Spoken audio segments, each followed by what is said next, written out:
Have you ever noticed how some people disappear from your life, yet somehow never leave your mind?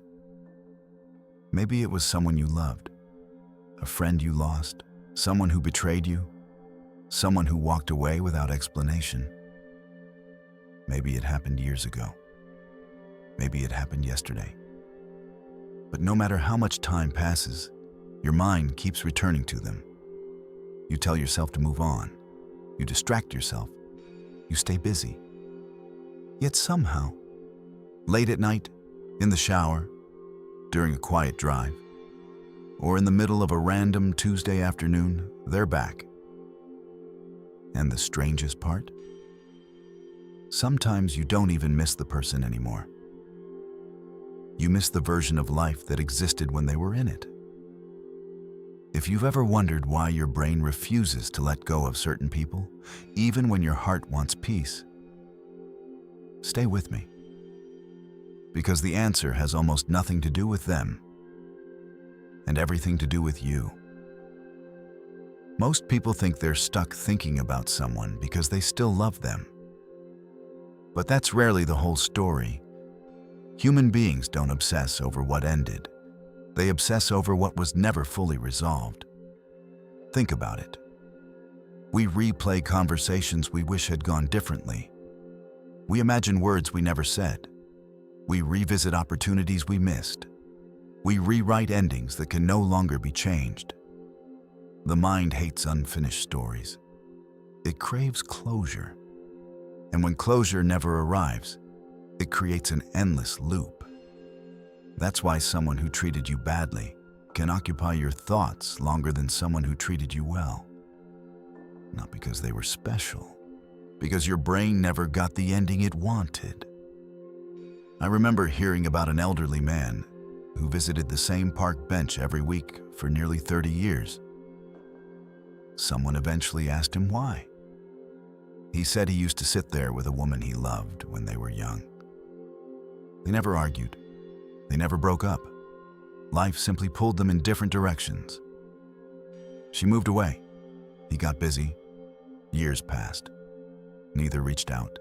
He married someone else, built a life, raised children. Yet decades later, he still wondered what would have happened if he had just made one phone call. Not because he was still in love, but because his mind was trapped inside a question that would never be answered. Sometimes the people we can't stop thinking about aren't the people we lost. They're the possibilities we lost. This is where the ancient Stoics understood something that most people today completely miss. Marcus Aurelius wrote that we suffer more in imagination than in reality. Think about that. The real event is over. The relationship ended. The friendship faded. The opportunity passed. Reality has already moved on. Yet our imagination keeps dragging us back. We replay the memory. We add details. We create alternate timelines. We argue with ghosts. We fall in love with people who no longer exist except inside our minds. And every time we do, we strengthen the chain that's keeping us stuck. If this is resonating with you so far, drop a comment below and tell me honestly, is there someone you still think about years later? You don't need to say their name. Just say yes. I think you'll be surprised how many people understand exactly what you're feeling. But there's something even deeper happening. Often when you can't stop thinking about someone, you're not actually thinking about them at all. You're thinking about a part of yourself that existed when they were around. The confident version of you, the hopeful version of you, the younger version of you, the version that believed certain dreams were still possible. Sometimes what we miss isn't the person. It's who we were before the loss happened. And that's why trying to force yourself to stop thinking about them usually fails. The harder you push the thought away, the stronger it becomes. Imagine someone saying, "Whatever you do, Don't think about a red door. Immediately, the image appears. Your mind doesn't respond well to force. It responds to understanding. Instead of asking, how do I stop thinking about them? Ask a different question. What is this memory trying to teach me? That question changes everything.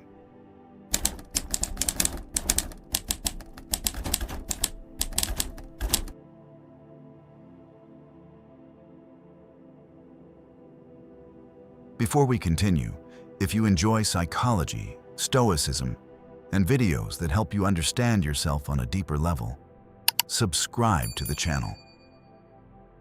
Most people watch these videos and disappear.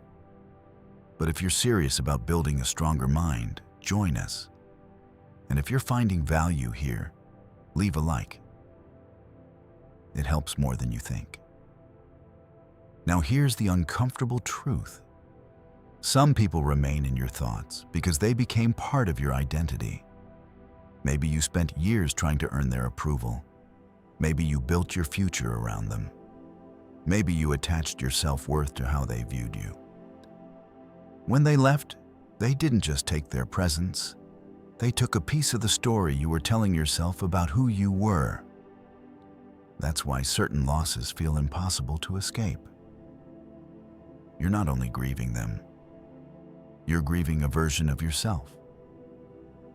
The Stoics had a powerful exercise for this. They would remind themselves that everything in life is borrowed.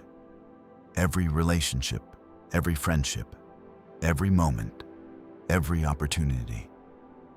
Not because life is cruel, because nothing was ever guaranteed to stay forever. When we accept this truth, something strange happens. We stop clinging so tightly. We become grateful instead. We appreciate what was, rather than torturing ourselves over what isn't.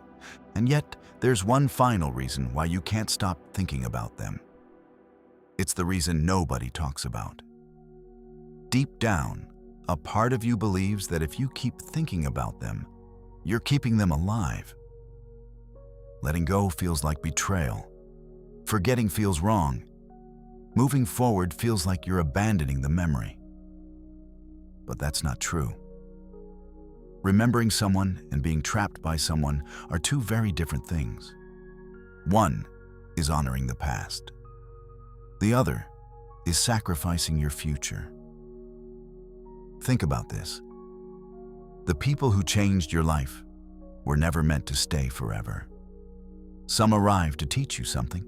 Some arrived to reveal something about yourself. Some arrived to break you so you could rebuild stronger. Their role was not to remain. Their role was to transform you. Once the lesson is learned, holding on to the pain serves no purpose. So the next time you catch yourself thinking about them, don't ask, why can't I let go? Ask, what am I still trying to hold on to? Because the answer usually isn't a person. It's a feeling, a dream, a question, a version of yourself. And once you understand that, something remarkable happens. The memory loses its power.